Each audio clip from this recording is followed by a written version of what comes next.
Fala galerinha, tudo tranquilo? Vamos para mais uma sequência de estudos. A gente vai falar um pouquinho sobre os domínios naturais do território, as ameaças, né? E a preservação de grandes ecossistemas no Brasil. Vamos começar falando sobre o conceito, olha só, que dá o título aqui ao nosso mapa mental, ao nosso esquema resumo, né? Vocês sabem que eu adoro falar isso, mostrar isso para vocês, elaborar isso para vocês. Então fiz aqui um esquema resumo muito bacana, tá? E vou começar aqui, ó. Domínios morfoclimáticos. Você fala, caraca, Rômulo, nunca ouvi falar nessa parada aí. Parada estranha, né? Vamos lá, vamos devagarzinho que a gente chega junto. A gente chega lá e a gente fica feliz no final. Pra gente começar a falar sobre domínios morfoclimáticos, eu queria apresentar para vocês essa figura aqui, ó.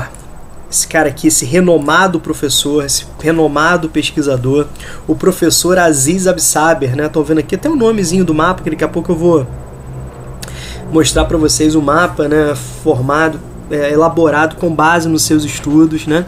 Então, ele vai desenvolver, né, uma série de pesquisas sobre as condições naturais do território brasileiro, buscando apresentar a interação entre vários elementos naturais, entre clima, entre relevo, entre solo, hidrografia, né, entre vegetação dentro de um grande né, ecossistema. Então ele vai apresentar a importância, por exemplo, né, das condições climáticas e das condições de relevo para a formação de um determinado retrato, né, um retrato de um determinado ponto do espaço geográfico brasileiro. Essa interação é chamada de domínio, né? Onde você tem ali o predomínio de determinadas características dentro dessa interação. Então esses domínios morfoclimáticos, né, podem ser entendidos dessa forma. Então quando você fala de domínio, você pensa justamente onde você tem a predominância, né? Morfo, você pensa em forma, e quando a gente fala de forma, a gente pensa em relevo. Climático, a gente pensa em clima, né?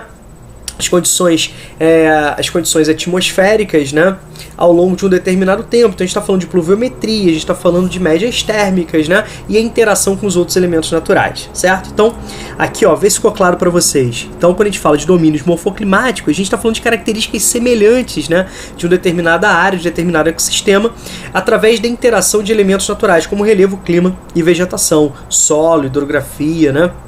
Essa relação. Bacana?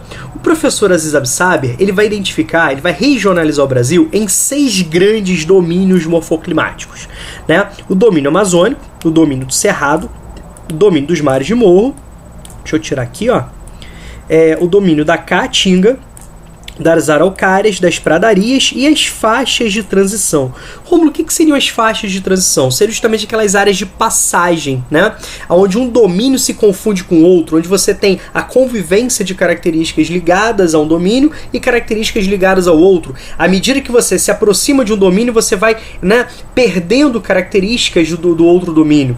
E à medida que você vai se afastando, você vai perdendo suas características desse domínio e assumindo características de outro, né, domínio. Então, essa faixa, né, de convivência entre elementos, né, onde você tem ali, onde se misturam elementos, né, desses domínios morfoclimáticos, tá legal? A gente vai falar um pouquinho sobre cada grande domínio. Vamos falar um pouquinho sobre o domínio amazônico, cerrado, né, mares de morro, caatinga, pradarias, araucárias, e também um pouquinho sobre as zonas de transição, as principais zonas de transição, certo? Vamos falar um pouquinho sobre as ameaças, né, e as necessidades de conservação desses domínios. Então a gente fala um pouquinho das características, né, os fatores de ameaça, de destruição, de degradação e aquilo que se pode fazer, aquilo que se deve fazer, aquilo, né, que busca-se, né, fazer para preservar ainda os resquícios, né, dessa vegetação natural, certo? Para facilitar a vida, o que a gente vai fazer? A gente vai dividir aqui os domínios morfoclimáticos, né, os 6 domínios, a gente vai dividir aqui em 3 grandes grupos, para a gente começar a brincar, para a gente começar, né, a discutir. A gente vai falar sobre os domínios florestados, então a gente vai falar um pouquinho, primeiro, sobre o domínio amazônico, sobre a parte dos mares de morro, né, cuja vegetação de predominância é a Mata Atlântica.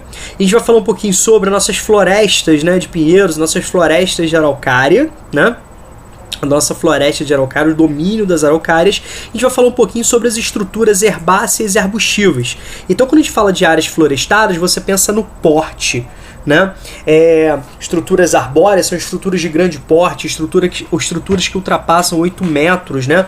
Quando fala de uma estrutura herbácea, você pensa uma estrutura rasteira, né, de pequeno porte, que as estruturas adultas não passam de 2 metros. E as estruturas arbustivas, a gente pensa naquelas estruturas, né, intermediárias, medianas, entre 2 e 8 metros, né, espécies adultas. Legal? E a gente também vai estar falando, né, consequentemente, sobre esses domínios, onde você tem a convivência, né, de estruturas herbáceas e arbustivas. Isso não quer dizer que você não tenha presença de estruturas arbóreas, mas em grande parte são estruturas arbóreas de pequeno porte. Tá bom? Então a gente vai falar um pouquinho sobre o cerrado brasileiro, nossa querida savana, né? Savana brasileira, a caatinga, nossa mata branca, né? E os nossos campos sulinos, o domínio das pradarias. E depois a gente vai falar sobre importantes zonas de transição. Então, é isso que a gente vai organizar o pensamento, tá? Eu gosto de fazer essa divisão porque eu acho que fica um pouco mais fácil, né?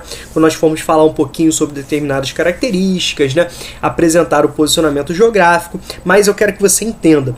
A gente, quando estudar um determinado domínio, a gente vai ter que falar das características da vegetação, das características do solo, das características climáticas, do relevo predominante, né? Ao mesmo tempo, a gente vai falar um pouquinho sobre os agentes, né, que destroem esse domínio, que foram, né, responsáveis pela destruição e, infelizmente, ainda são responsáveis, né? Muitos deles são responsáveis pela degradação desses domínios, tá bom? Então, nossa sequência, a gente vai falar um pouquinho sobre cada um, tá certo? Então, daqui a pouco a gente volta aí. Grande abraço, obrigado aí pela atenção de vocês.